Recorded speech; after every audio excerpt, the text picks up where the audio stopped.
तो आपने सुना होगा अभी जो है 2025 20 जनवरी से जो है डोनाल्ड ट्रंप जो है वो राष्ट्रपति बनने वाले हैं। राष्ट्रपति का कार्यकाल शुरू करने वाले हैं। व्हाइट हाउस में जो है वो अधिकृत रूप से जो है वहाँ के रहवासी हो जाएंगे। और लेकिन ट्रंप जो हैं अभी खबरें बना रहे हैं। ट्रंप जो हैं लगातार खबरों में बने हुए हैं और ट्रंप की जो खबरें हैं वो ज़बरदस्त खबरें हैं। मतलब कि उनके इरादे क्या हैं इसको लेकर के दुनिया में चिंता पसर गई है। अभी तक तो लोग सोच रहे थे कि चीन और रूस से ही खतरा है, लेकिन अब ये नहीं समझ पा रहे हैं कि ट्रंप एक्चुअली में चाहते क्या हैं।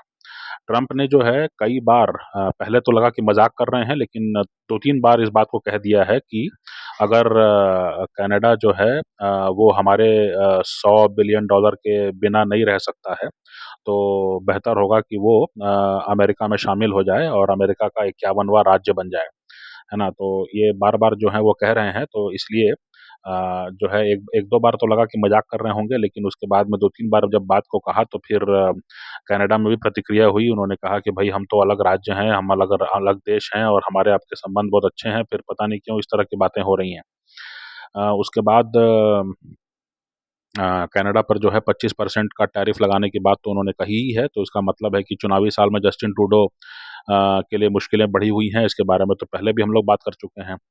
फिर जो है अचानक भयानक उन्होंने एक और बयान दे दिया। उन्होंने कहा कि पनामा नहर जो है, जो अटलांटिक और पैसिफिक महासागर को जोड़ता है और अमेरिका के लिए बहुत महत्वपूर्ण है। उसके बारे में उन्होंने बयान दे दिया कि भई यहाँ पर जो है अगर चीज़ें जो हैं वो अमेरिका के हिसाब से ठीक नहीं हैं और अगर अमेरिका के हिसाब से चीज़ें ठीक नहीं हुई तो पनामा नहर को वापस अमेरिका अपने कंट्रोल में ले लेगा। अब इसको लेकर के भारी प्रतिक्रिया है, क्योंकि पनामा जो देश है उनके राष्ट्रपति और उनके जो नेता हैं वो सब बिफर पड़े कि भई ये क्या मामला है, आप इस तरह की बात कैसे कह सकते हैं? तो आपको पता होना चाहिए कि 1999 में 1999 तक जो है अमेरिका और पनामा दोनों मिल कर के जो है इस पनामा नहर का संचालन करते थे। यहाँ से जो माल की आवाजाही होती थी। लेकिन फिर पनामा को दे दिया गया मामला कि भई आप ही सँभालिए इसको। हाल के कुछ वर्षों में दिक्कतें यहाँ पर हुई हैं, क्योंकि पनामा नहर में पानी कम हो गया और इसलिए भारी जहाज़ जो है उनके गुज़रने में दिक्कत होने लगी है। क्योंकि क्लाइमेट चेंज हो गया है तो पानी की दिक्कत हो गई है, तो इसलिए भारी जहाज़ वहाँ से गुज़रने में दिक्कत होती है और कई बार जो है गर्मियों में हालत थोड़ी विकट हो जाती है। लेकिन पनामा नहर पर जो है अमेरिका का नियंत्रण की बात कह कर के ट्रंप अभी तो व्हाइट हाउस में गए नहीं हैं और मने भारी चिंता पसर गई है। और मतलब दुनिया के लोग देख रहे थे कि दक्षिण चीन सागर में चीन जो है वो क्या कर रहा है, उसको लेकर के आशंकित थे। लेकिन अब तो ट्रंप जो कह रहे हैं कि कनाडा उनका राज्य बन जाए और पनामा नहर उनको दे दिया जाए और उसके बाद में डेनमार्क जो है, डेनमार्क का एक स्वशासी प्रांत है, सेल्फ गवर्निंग आइलैंड है ग्रीनलैंड। तो ग्रीनलैंड जो है वो अमेरिका और यूरोप के बीच में सबसे छोटा रास्ता है और उसके आस-पास जो है पहले काफ़ी बर्फ हुआ करती थी, लेकिन क्लाइमेट चेंज के कारण जो है वो बर्फ अब पिघलने लगी है।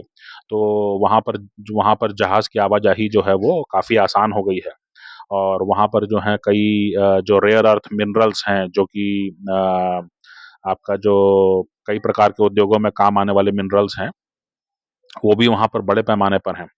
तो ग्रीनलैंड में जो है अमेरिका का जो सैन्य ठिकाना और उनके अंतरिक्ष कार्यक्रम के कुछ इंस्टॉलेशंस जो हैं वहाँ पर हैं। लेकिन ट्रंप का ये कहना है और ट्रंप ने 2019 में भी ये बात कही थी कि ग्रीनलैंड जो है अमेरिका को दे दिया जाना चाहिए या अमेरिका के नियंत्रण में होना चाहिए। तो 2019 में तो इस बात को मज़ाक में समझा गया, लेकिन इस बार जो है वो कह रहे हैं कि उन्होंने माने वो जो जो उन्होंने शब्द कहा है वो ये कहा कि अमेरिका ये मानता है कि ग्रीनलैंड उसके पास होना चाहिए, है ना? उन्होंने ये नहीं कहा कि ट्रंप ये मानते हैं, उन्होंने ये नहीं कहा कि ट्रंप का प्रशासन ये मानता है, उन्होंने ये नहीं कहा कि रिपब्लिकन पार्टी ये मानती है, उन्होंने कहा कि अमेरिका ये मानता है कि ग्रीनलैंड जो है वो ट्रंप को दिया जाना चाहिए। तो 3 ऐसी बातें हैं जो कि बिल्कुल ही नई बातें हैं और अब जो यूरोप अमेरिका से सुरक्षा की उम्मीद कर रहा था कि अमेरिका जो है वो नेटो का नेता है और रूस से जो हमले होंगे तो ये जो अमेरिका है हमको बचाएगा। लेकिन अब ट्रंप ये कह रहे हैं कि ग्रीनलैंड हमको दे दो, पनामा नहर हमको दे दो, कनाडा हमको दे दो। इसको लेकर के काफ़ी चिंताएँ हैं और दुनिया भर में समझ में नहीं आ रहा है कि वो अभी 4 साल कैसे कटेंगे और 4 साल में क्या करने वाले हैं।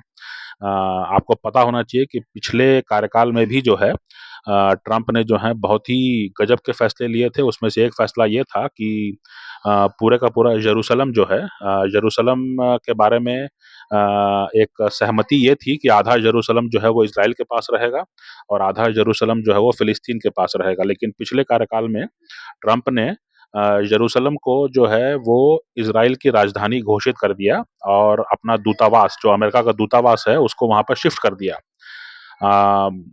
तो इसको लेकर के मुस्लिम दुनिया में काफ़ी नाराज़गी है कि भई इस बार भी क्या करने वाले हैं, नहीं करने वाले हैं, है ना? तो बिल्कुल ही जो है वो, और उसके बाद से इज़राइल और बेंजामिन नेतन्याहू के लिए बहुत ज़्यादा ट्रंप जो है वो इम्पोर्टेंट हो गए हैं। तो इसमें समझने वाली बात ये है कि अभी तक हम चिंता चिंता में थे कि रूस जो है वो यूक्रेन को हड़पना चाहता है। अभी तक हम चिंता में थे कि चीन जो है वो यहाँ-वहाँ ज़मीन दबा रहा है और यहाँ-वहाँ जो है वो दबका दिखा रहा है। अब चिंता ये भी हो रही है कि अमेरिका भी क्या चाहता है पता नहीं, ट्रंप के कार्यकाल में जो है क्या होने वाला है ना? और भारत में डिबेट ये होनी चाहिए कि 2019 में कश्मीर में से 370 हटाया गया, उसी पर बड़ा बवाल हो गया था। भारत ने अपना एक कानून में कुछ रद्दो-बदल किया, उसी पर बवाल हो गया। मतलब 2 साल तो लगा कि पता नहीं क्या आसमान गिर गया है, क्या हो गया है ना? यहाँ पे आप देखिए कि दुनिया में जो नेता हैं, उस समय कहा गया कि नरेंद्र मोदी जो हैं पता नहीं उन्होंने क्या क्या गड़बड़ कर दी है ना? और काफ़ी जो है उनको विलेन बनाया गया। अभी देखिए कुछ सालों के भीतर जो है दुनिया के 3 नेता हैं, तीनों बड़े राष्ट्रों के हैं, तीनों संपन्न सक्षम राष्ट्रों के नेता हैं। वो जो है यहाँ-वहाँ ज़मीन कब्जा रहे हैं, दूसरे देश में घुस जा रहे हैं, हज़ारों लाखों लोग मारे जा रहे हैं, है ना? और कश्मीर में से 370 हटाना का जो मुद्दा है, वो तो कहीं उठ ही नहीं पा रहा है। उसको कैसे उठाया जाए? कैसे हम ये साबित करें कि नरेंद्र मोदी जो हैं उन्होंने गलत किया, है ना? देश का एक कानून था, उसमें रद्दो-बदल किया, प्रशासनिक ढाँचा था एक कि जम्मू, कश्मीर, लद्दाख एक साथ थे, तो लद्दाख को अलग कर दिया, जम्मू और कश्मीर को एक साथ कर दिया। इसको लेकर के जो है कहा गया कि ये तो खतरा हो गए हैं संविधान के लिए, ये तो मानवता के लिए खतरा हो गए हैं। और अभी कोई कुछ बोलता नहीं है। ट्रंप ये कुछ कह रहे हैं, शी जिनपिंग जो काम कर रहे हैं और व्लादिमीर पुतिन जो काम कर रहे हैं। तो सवाल उठता है कि दुनिया में ऐसी स्थिति हो गई है कि नरेंद्र मोदी को बुरा कोई कह ही नहीं पा रहा है ना? ना कांग्रेस कह पा रही है, ना कम्युनिस्ट पार्टी कह पा रही है। तो भारत में भी जो है एक संकट नया उभर आया है ना? कि जो है अमेरिका जो है, अच्छा फिर बात यहीं तक नहीं है, फिर वो कहते हैं कि भई हमारा जो उत्पाद है ना? अमेरिका का जो प्रोडक्ट है वो दुनिया भर में जो है वो अ मतलब कम से कम उत्पाद शुल्क में जो है बिकना चाहिए, उस पर टैरिफ नहीं लगाना चाहिए, है ना? और दुनिया भर के लोग हमारे यहाँ आके निवेश करें और हम किसी को नौकरी देंगे कि नहीं देंगे वो हम तय करेंगे, है ना? तो और उसके बाद में कह रहे हैं कि यूएस डॉलर जो है उसको आपको इस्तेमाल करना होगा, आप अपनी मुद्रा पर जो है अंतर्राष्ट्रीय व्यापार नहीं कर सकते, है ना? या कोई ब्रिक्स करेंसी नहीं ला सकते, है ना? तो लग ही नहीं रहा है कि 2024 में हम लोग चुनाव करके एक नई सरकार चुन के कोई कोई सही काम किए हैं, क्योंकि आदेश तो वाशिंगटन से आ रहे हैं, आदेश तो बीजिंग से आ रहे हैं, आदेश तो मॉस्को से आ रहे हैं।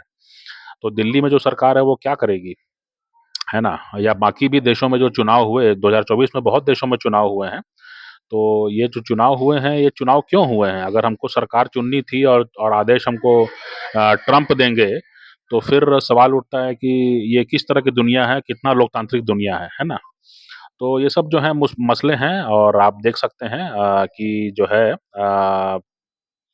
अ, आखिरकार जो है दुनिया उसी तरफ जा रही है कि सबसे ज़्यादा लोकतांत्रिक जो जगह बची है, वो भारत ही बचा है ना? क्योंकि अमेरिका में भी जो है उन्होंने कह दिया कि अगर आप इज़राइल के खिलाफ अगर आप प्रोटेस्ट करेंगे, तो आपको हम निकाल बाहर करेंगे अमेरिका से, आपको हम वापस भेज देंगे, भले आपने कितना पैसा दिया हो यहाँ के कॉलेजेस में, आपको हम निकाल बाहर करेंगे तुरंत। है ना? तो इस तरह की बातें वो कह रहे हैं। उसके बाद जो है रूस में आप देख लीजिए, आप यूक्रेन युद्ध के खिलाफ कुछ भी कहेंगे तो आपको निकाल बाहर किया जाएगा। चीन में भी वही हाल है, चीन में भी जो है अगर आप कहते हैं कि नहीं ताइवान जो है उस पर हमला ना किया जाए तब भी आपको निकाल बाहर करेंगे। तो सवाल उठता है कि आपके बोलने पे पाबंदी अगर कहीं नहीं है, तो भारत में ही नहीं है ना? भारत में ही जो है यहाँ के नेता को, यहाँ की जो सत्तारूढ़ पार्टी है उसको आप जो चाहें बक सकते हैं। है ना? ना सिर्फ़ आप बक सकते हैं बल्कि उसको बकने का आपको अच्छा पैसा मिलेगा क्योंकि यूट्यूब वीडियो अगर आप बनाएँगे जो भाजपा और नरेंद्र मोदी की आलोचना करते हुए तो वो उसके मिलियंस ऑफ व्यूज़ हो जाएँगे। पाकिस्तान और बांग्लादेश सब जगह देखा जाएगा और आपको अच्छे पैसे मिल सकते हैं उसके, है ना? कई सारे नेटवर्क हैं, कई सारे जो ग्रुप्स हैं, व्हाट्सएप ग्रुप्स हैं, उसमें वो जो आपका वीडियो है वो तुरंत शेयर हो जाएगा और जो है अच्छे खासे व्यूज़ मिलेंगे आपको, अच्छे खासे पैसे मिलेंगे आपको। तो ये है ना? ये दुनिया का जो है हाल है ना? तो अब समझने वाली बात है कि लोकतंत्र कहाँ गया, मानवाधिकार कहाँ गए, है ना? और शरणार्थी वाला जो कॉन्सेप्ट था संयुक्त राष्ट्र का शरणार्थियों को लेकर के जो है शरणार्थियों को लेकर के जो है यूएन रेफ्यूजी कन्वेंशन हुआ करता था। अरे बाप रे बाप! यूएन रेफ्यूजी कन्वेंशन पे सभी गोरे देशों ने साइन किया था और उसमें वो बोलते थे कि कोई भी अगर शरण माँगता है तो उसको अपने देश में आपको देना ही है, आप मना नहीं कर सकते। वो सब कानून पे साइन किए हुए हैं और आज वो बोलते हैं कि हम आपको निकाल बाहर करेंगे, फेंक देंगे, आप जहाँ से आए हो वहीं से उठा के फेंकेंगे। जो आए हैं उनको कह रहे हैं कि ये सब जो हैं अपराधी हैं, ये सब जो हैं वो बलात्कारी हैं, ये सब जो हैं हत्यारे हैं। है ना? उनके बारे में अनाप-शनाप बक रहे हैं और वो चुन के आ गए, भारी बहुमत से चुन के आए हैं, है ना? तो ये जो है कहीं न कहीं चल रही है मामला। तो इससे मालूम पड़ता है कि दुनिया में कितना विरोधाभास है, कितना कॉन्ट्रडिक्शन है ना? कि नरेंद्र मोदी को तानाशाह बताने की कोशिश हो रही है, लेकिन वो कोशिश सफल नहीं हो पा रही है क्योंकि दूसरे जो हैं वो तानाशाह अपने आप को साबित कर ले रहे हैं।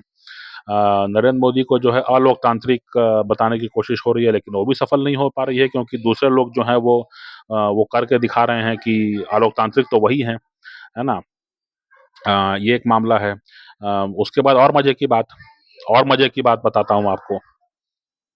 बांग्लादेश बांग्लादेश में जो नई अंतरिम सरकार जो है वो चीन में उन्होंने डेलीगेशन भेजा था। उन्होंने कहा कि हमको हथियार चाहिए। चीनी हथियार जो हैं सस्ते होते हैं, तो हमको हथियार चाहिए।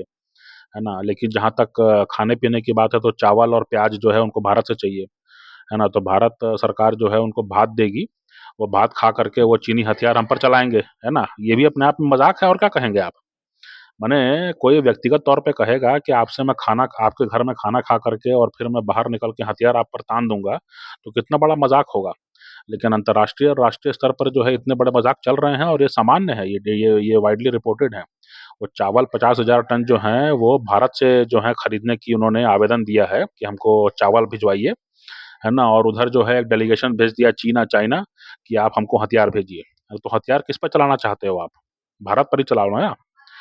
तो यहाँ का चावल और प्याज़ और अपने यहाँ से मछली पकड़ कर के और वो जो है खा के टन्न हो जाएँगे और उसके बाद में फिर हथियार तान देंगे भारतीय फ़ौजियों पर, भारत के बीएसएफ पर। तो ये भी अपने आप में मज़ाक है। तो अंतर्राष्ट्रीय जो है कूटनीति, अंतर्राष्ट्रीय रणनीति को आप स्टडी करेंगे तो आपको कोई फ़िल्म देखने की आपको ज़रूरत महसूस नहीं होगी, है ना? उसमें जितना विरोधाभास है, उसमें जो कॉमेडी है ना? वो आपको कोई स्क्रिप्ट दे ही नहीं सकता है। मैं बताता हूँ आपको, है ना? तो इसलिए जो है थोड़ा-सा जो है अगर जीवन में ज़्यादा नीरसता हो, तो अगर जीवन में रोमांस ना हो और अगर घर में लड़ाई-झगड़े ज़्यादा होते हों, तो थोड़ा-सा जो है अंतर्राष्ट्रीय मामलों को जो है पढ़ना, लिखना, सुनना शुरू कीजिए, आपको बहुत मज़ा आएगा, है ना?